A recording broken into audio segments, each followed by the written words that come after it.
Personal confession time.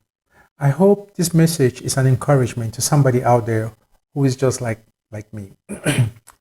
Preaching the gospel to people who know you, who know your past, is one of the most difficult things because most of them cannot see past your past. Most of them would not see the transformation that has happened in you. So I'm speaking about myself. If you preach the message of Jesus Christ, people are going to criticize you. But the gospel is not a profession. The work of preaching the gospel is not a profession, it's a calling. You pick up a profession and you can retire from it. But if you are called to preach the message of Christ, and it is something that is part of you. Again, one of the hardest things to do is to evangelize to people who know your past. Consider this passage in Acts. Acts chapter 9, starting from verse 23 reads, "Now after many days were passed, the Jews plotted to kill him.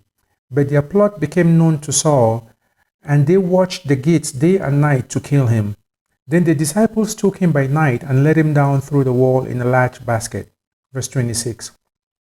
"And when Saul had come to Jerusalem, he tried to join the disciples, but they were afraid of him and did not believe that he was a disciple."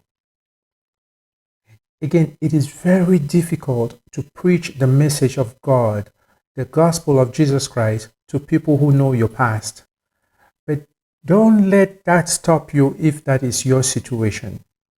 If God has called you and has equipped you to preach the message of Jesus Christ, do not let criticism stop you from doing that. This is an encouragement to somebody, but it is more an encouragement to me because people will ask, "Are you a pastor? Did you go to a seminary?" I did not go to a seminary. I am not a pastor, but God has put it in my heart to teach the new covenant.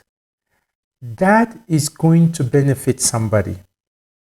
I do not need a professional degree. I do not need to go to a seminary to be able to preach what God has put in my heart.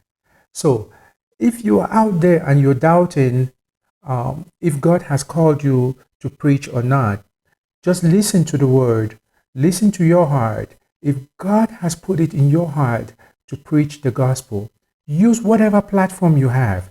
If it means you have to go to the street with a blowhorn and proclaim the message of Jesus Christ, then do that.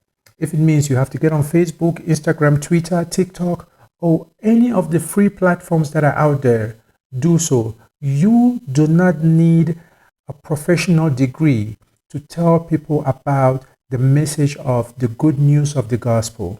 You just need to teach. You just need to say it. You just need to proclaim the gospel, and somebody somewhere is going to receive the message. There are always going to be naysayers. There are always going to be people who do not agree with what you are saying. Preach it.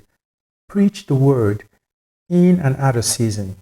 Whatever you do, preach Christ and Him crucified.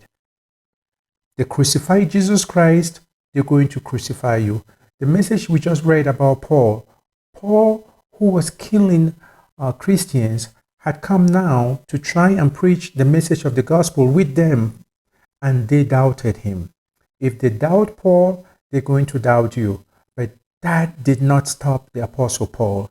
He came out and became maybe the greatest church planter, the greatest evangelist that had ever lived. My encouragement to anybody who is listening, who is in my shoe, is do not let the naysayers stop you from preaching the message of Christ. Do not let the naysayers stop you from what God has put in your heart. If God has put it in your heart to preach the gospel, preach the gospel.